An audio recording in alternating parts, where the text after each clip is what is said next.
Hey guys, it's Huntin for Games, and the little break that I'm getting for Thanksgiving is the perfect opportunity to get back to something I've been putting off for kind of a while now, Notorious Monster hunting. This time we're back for levels 56 to 60, which is, wow, like really an awesome level range. I've killed every Notorious Monster on this list for its drop, which is just crazy. The 45 to 55 whole gap was I've seen this piece of gear before.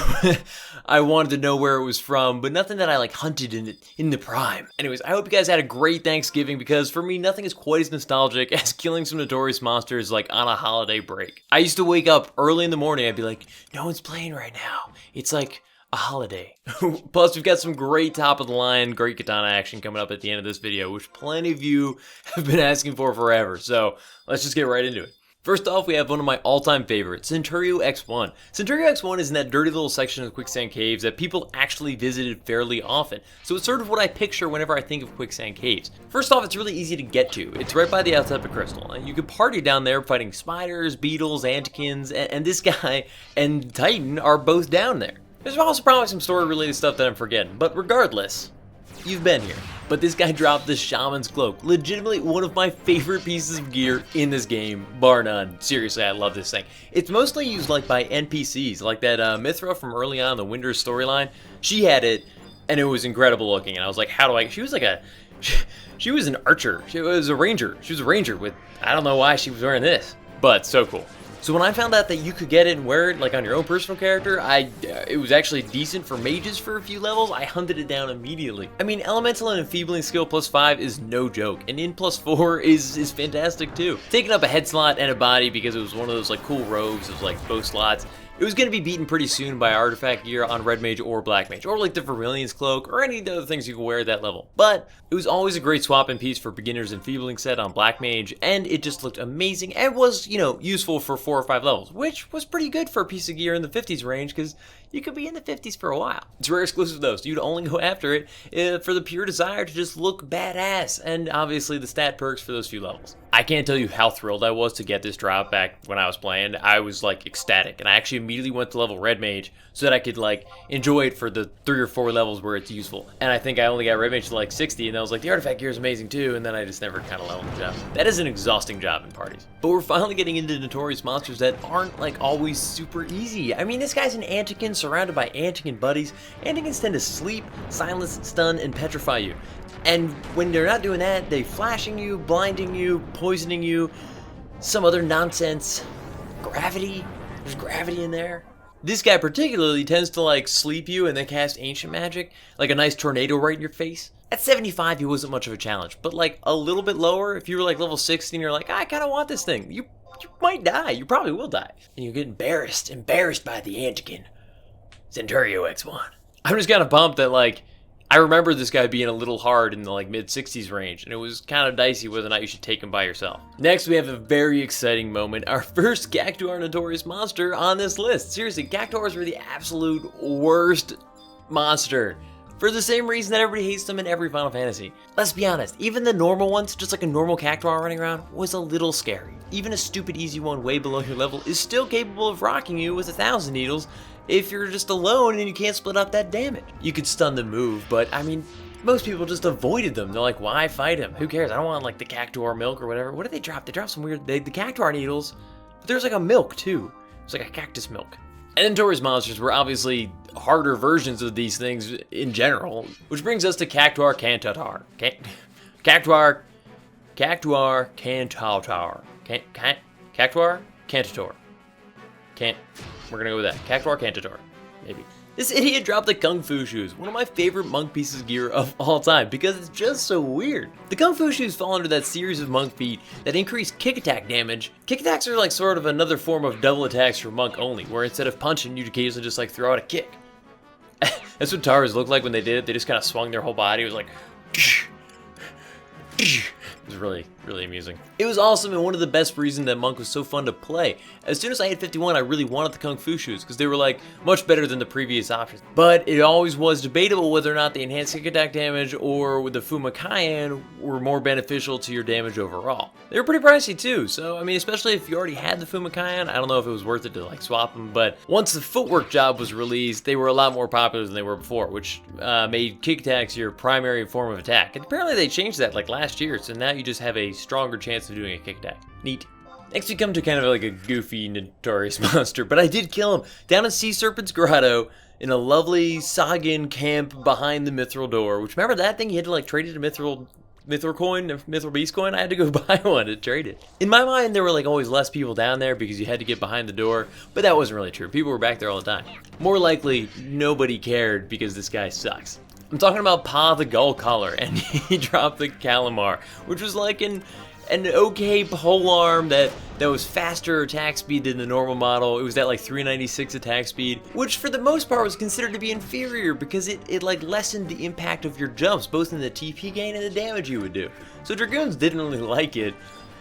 It was just kind of around. The most interesting thing about it though was that it had a hidden effect that let all races, not just Mithra, eat raw fish that wasn't cooked into sushi. But that was pointless, because raw fish was never beneficial enough to warrant it, and it was still kind of expensive because you could make it into sushi. And it definitely wasn't useful at level 56, which is what the polearm required, so it was just weird. It was such a weird item, but it was one of those neat little hidden gems in Final Fantasy XI that was so pointless, but like neat. Like somebody designed that, and I'm sure as they were doing it, they're like, no one's gonna do this.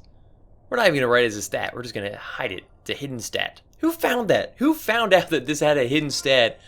Can eat raw fish? Who was like, I can eat raw fish now. I don't think I've been able to do that before. Is it my gloves?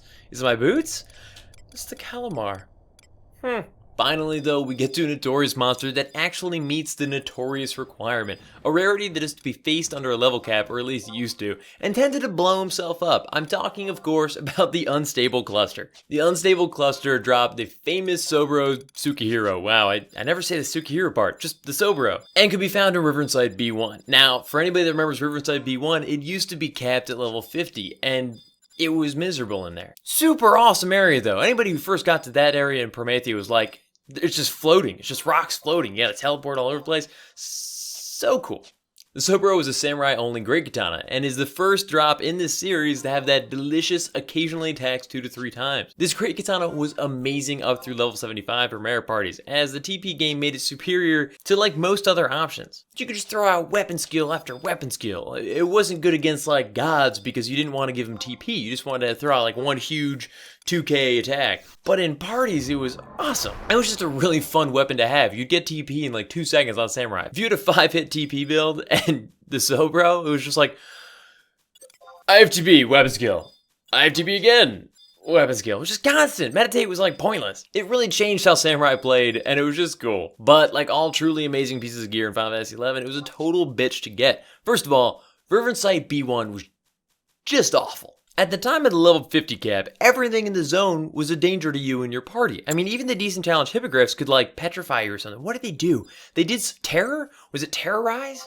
Might be terrorize. Regardless, just getting to the part where you could like actually pop the NM, it was a pain. Usually people would form an alliance because of the nature of the pop and the fight itself, and then you had to get cluster tars to pop it, which are just annoying. They drop from the other clusters in the area, and you could only carry one at a time though. The drop rate was like a 30%, which isn't too bad, but there's only like 6 right there. You gotta look at the bigger picture. You're pulling together an alliance. Chances are, all that shouting you've been doing for hours to get people, you got a few others, possibly a lot of others, that want the Sobro. So say you've got like 6 out of the 18 people are going after the Sobro. That means you're gonna need 6 tars.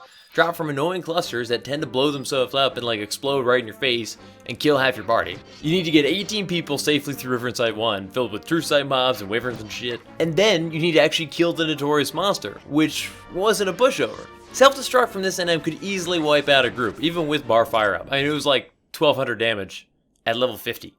It's like a shitload. My Taro would be like annihilated. So then you have to set up a stun rotation. And I don't know if you've ever set up a stun rotation with people that you just like found off the street. But oh my god, you'd be like, that was you. And he's like, what? I was round 3. It's like, that we were on 3. It's like, I didn't see 2 other stuns. So you set up party macros, you're like, firing off stun 2. And someone's like, am I 3? It's like, yeah, you're 3. It just did it. Go! Also, at the time, it was believed that the drop rate was affected by the number of bombs that were remaining once you killed the cluster. I mean, that apparently isn't true. It's been confirmed that that's not true. But that's Final Fantasy XI for you. Everybody thought that's how it worked. So if you, like, one blew up, everyone was like, might as well just quit this one. Don't even kill it. He also tended to just do a lot of damage. He was just a tough Notorious Monster. So you've got 18 people to organize, 12 of which have probably been sitting in Juno for 2 hours, waiting until you found some white mage or red mage or paladin or whatever you were missing. Then you've got to get these people all focused up so they don't link the whole zone, get into the pop area. And that's if everybody even has Prometheus access to the zone, which I guarantee you, someone doesn't realize that they've never actually been to Riverside B1. They're like, I can't get in. Why can't I get in? Then farm the pop items, hopefully without dying. Maybe pop the actual NM and hope you survive that once and can, like, get out of there. It was tough, but I got it. I can't remember if I got it right before or right after the change where they removed the level cap. I want to say it was before because it was really tough. If I did it after, I don't know why it was so hard. But anyways, guys, you know the drill. Let me know your favorite stories from these 4 NMs and anything I missed in this level range throughout the early 50 to 60s. Like the video if you've ever been on an 18-person hunt for any Notorious Monster, and tell me your favorite story about how ridiculously bad that went. And definitely subscribe if you're new. I've got plenty of videos coming each week, and I really hope to see you guys back, so thanks for watching. Plus, guys, next week, Final Fantasy 15. I made a video about, like, Kingsglaive last week if you haven't checked it out, but totally going to be making a couple videos as long as I'm playing it. I'm super pumped. If it ends up sucking, then you'll see a really depressing video about me being like, I'm super sad. But I don't think so. I'm excited. I think it's going to be a good time. Whether or not it's what everyone's expecting, we'll see. Anyways, hope to see you guys back for that next week. And again, thanks for watching. Am I a cameo? Wait, where do you look? What do you think happens in a cameo? I don't know. Is that where you look? Where do you think? I don't know. I'm too little the for webcam. This. Oh, okay. Is that what a cameo is? Yeah.